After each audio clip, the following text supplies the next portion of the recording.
At long last, nakapunta na rin ako ng Siargao.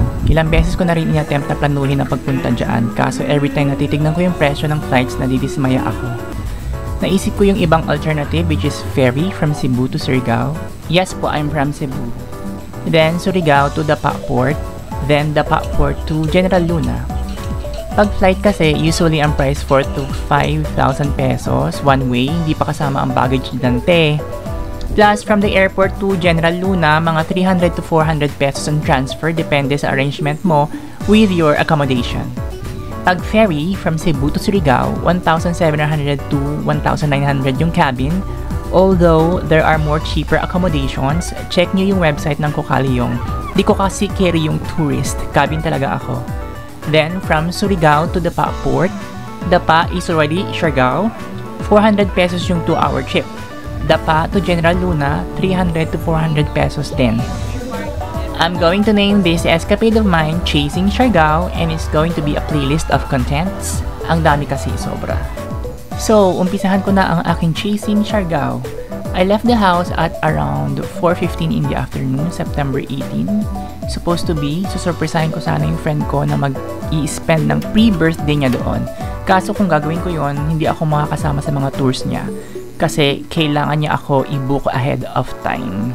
Also, feeling ko na booking niya na ako the way I talked sa mga chat namin sa GC.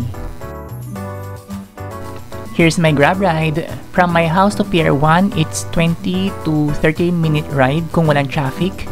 Pero pag may traffic, aabutin ng mahigit 1 oras. That's why although 7 PM pa ang alis ng barko, 4 PM pa lang umalis na ako sa bahay.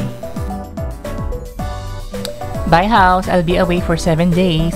It was supposed to be a 7-night stay. Mauuna umuwi ang friend ko, then maiiwan ako doon.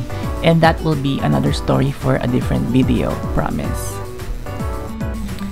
Ang check-in ay sa Pier 1, not sa usual na pinag-check-inan ko pag umuwi ako ng bahay sa Baybay Leyte, which is Pier 3. Sa Pier 3 ang mga Roble ferries. This is MV Butuan of Kokaliong Shipping Lines. Ayan, meron agad mabait na staff na bumungad at nag-extend ng help. Thank you, kuya. May kalumaan na ang mga barko ng Kokaliong pero okay pa naman sila. 7 PM ang alis ng barko. 7 to 8 hours ang trip. It makes sense na gabi ang biyahe para matutulog ka na lang, diba? Presenting my tickets. Ay, sorry naman kuya, round trip yung naibigay ko. Salamat talaga dito kay kuya kasi sobrang bigat talaga ng luggage na yan, hindi ko kakayanin.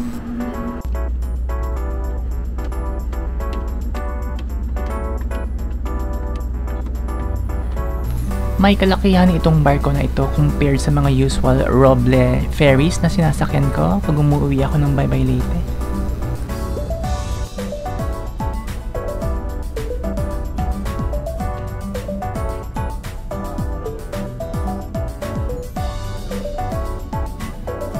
Maximum of 4 persons itong cabin ko. Salamat naman at 4 lang kami.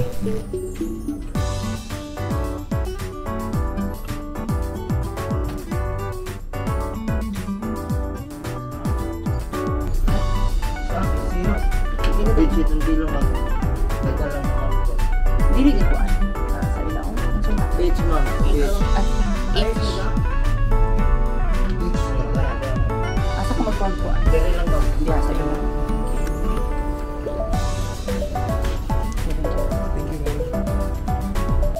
Prefer ko talaga lagi sa lower bunk. Meron kaming sariling toilet and shower, hindi ko na lang nabuksan at na-check yung isang pinto. Naabutan kong tulog na yung 3 kasama ko sa cabin at medyo nakakaloka yung lamig ng AC.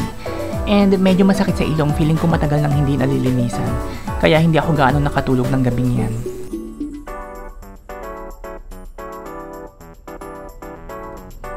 Exploration ng slide.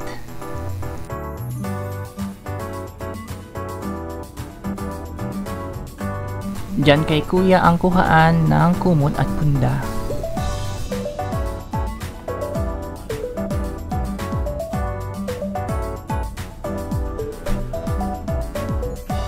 Dito naman sa baba ang kanilang canteen. Wala lang silang rice meals kaya nagtiis ako sa cup noodles for dinner.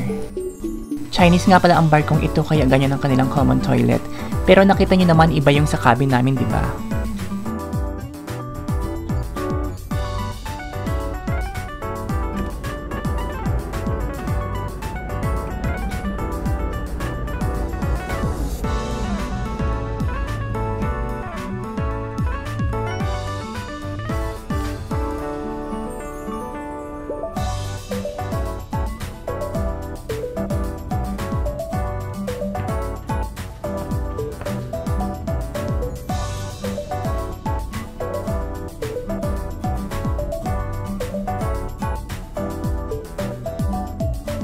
Searching for the dining area.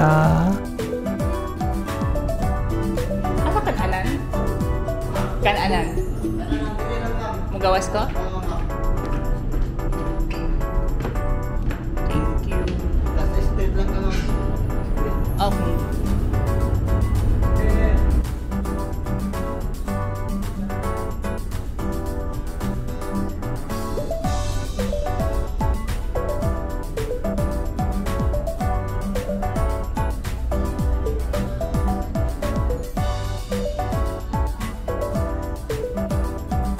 Ang laki ng dining area pero walang gaanong tao. In fairness, the aircon yan. At may arcade, gumagana yan, promise. May saksakan bawat tables to charge your phones. Hay nako, kung alam ko lang na walang rice meals, namili na sana ako bago umakyat.